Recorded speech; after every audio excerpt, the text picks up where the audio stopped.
राख में दबी चिंगारी। गर्भनाल उन अदृश्य संघर्षों की आवाज़ है जो समाज के सबसे निचले पायदान पर लड़े जा रहे हैं। हम मानते हैं कि जिज्ञासा किसी ऊंचे महल की बपौती नहीं है। यह उस झोपड़ी में जल सकती है जहां चिराग जलाने के लिए तेल भी मैसर ना हो। आज की कहानी उन दो महिलाओं की है जिन्होंने किस्मत के अंधेरों को सवालों की रोशनी से मात दी। शहर के कूड़े के ढेरों के पास बसी एक अवैध बस्ती थी कंचनपुरा। नाम कंचन था, पर यहाँ की जमीन और हवा में सिर्फ गर्द और बदबू थी। यहाँ दो महिलाएं रहती थीं, रत्ना और धनिया। दोनों की एक ही ढर्रे जैसा चलता था। सुबह 4 बजे उठकर बड़े घरों में झाड़ू पोछा करना, फिर दिन भर सड़कों से प्लास्टिक और कूड़ा चुनना। धनिया एक मेहनती महिला थी। वह चुपचाप काम करती और जो मिलता उसे अपनी किस्मत मानकर स्वीकार कर लेती। लेकिन रत्ना अलग थी। उसके भीतर एक अजीब सी जिज्ञासा थी।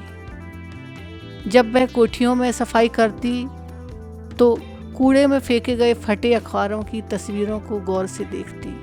वह पूछती, दीदी इस मशीन से क्या होता है? ये लोग कांच के घरों में बैठकर क्या बातें करते हैं? एक दिन कूड़ा चुनते समय रत्ना को एक पुरानी अर्जली सिलाई मशीन मिली। धनिया ने कहा, छोड़ इसे रत्ना, यह कबाड़ है। इसे बेचेंगे तो 10-20 रुपए मिल जाएंगे। रात की रोटी का इंतजार खत्म होगा। लेकिन रत्ना की जिज्ञासा जाग गई। उसने सोचा, यह मशीन चलती कैसे होगी? इसके भीतर के पुर्जे कैसे एक दूसरे से जुड़े होंगे? उसने उसे बेचा नहीं, बल्कि अपनी झोपड़ी के एक किनारे पर रख लिया। वह रात भर उस मशीन को खोलती, उसके जंग लगे पुर्जों को देखती और खुद से सवाल करती, अगर इसे तेल दिया जाए तो क्या ये फिर से घूमेगी? धनिया हंसती, हम जैसे लोगों के लिए सिर्फ काम बना है रत्ना। ये क्यों कैसे छोड़ना बड़े लोगों का काम है। तू बस मेहनत कर और पेट भर जाएगा। साल बीतते गए। धनिया ने अपनी मेहनत से 2 और घरों में काम पकड़ लिया। उसके पास रत्ना से थोड़े ज़्यादा पैसे थे, लेकिन उसका जीवन वही था, सुबह से देर रात तक गुलामी। रत्ना पीछे छूटती गई। लोग उसे पागल कहने लगे क्योंकि वह अपना आधा समय उस पुरानी मशीन और कबाड़ से मिली टूटी फूटी चीज़ों को जोड़ने में बिताती थी। रत्ना की जिज्ञासा उसे शहर के एक पुराने मैकेनिक की दुकान तक ले गई। वह वहाँ घंटों खड़ी रहती और देखती कि मशीनों को कैसे ठीक करता है। वह सवाल पूछती, चाचा यह सुई नीचे क्यों जाती है? यह धागा ऊपर कैसे आता है? मैकेनिक झड़क देता, ये औरत अपना कूड़ा चुन, ये तेरे बस की बात नहीं। पर रत्ना की जिज्ञासा की लो बुझी नहीं। उसने मन ही मन में ठान लिया कि वह सिर्फ कूड़ा नहीं चुनेगी, वह सृजन करेगी। इंतजार बहुत लंबा था। 10 साल बीत गए। रत्ना भी गरीब थी, अब भी वह गरीब थी, लेकिन उसे मशीनों की भाषा समझ आने लगी। उसने उस पुरानी मशीन को न केवल ठीक किया, बल्कि उसे कुछ ऐसे बदलाव किए कि वह बिना बिजली के भी तेज चलने लगी। तभी शहर में एक स्टार्टअप इंडिया का कैंप लगा जो छोटे हुनरमंदों को बढ़ावा दे रहे थे। रत्ना अपनी गंदी साड़ी और अपनी अजीब सी दिखने वाली मशीन लेकर वहां पहुंच गई। धनिया ने रोका, मत जा रत्ना, वहां सब सूट बूट वाले होंगे, हम जैसों की कौन सुनेगा?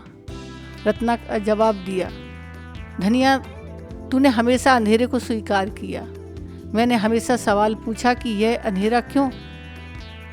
आज वही सवाल मुझे यहाँ ले आया है। कैंप में बड़े बड़े इंजीनियर रत्ना की मशीन को देखकर हैरान रह गए। रत्ना ने कबाड़ के टुकड़ों से एक ऐसा इको फ्रेंडली गियर बनाया कि जिससे सिलाई मशीन की गति दुगनी हो जाती और मेहनत आधी।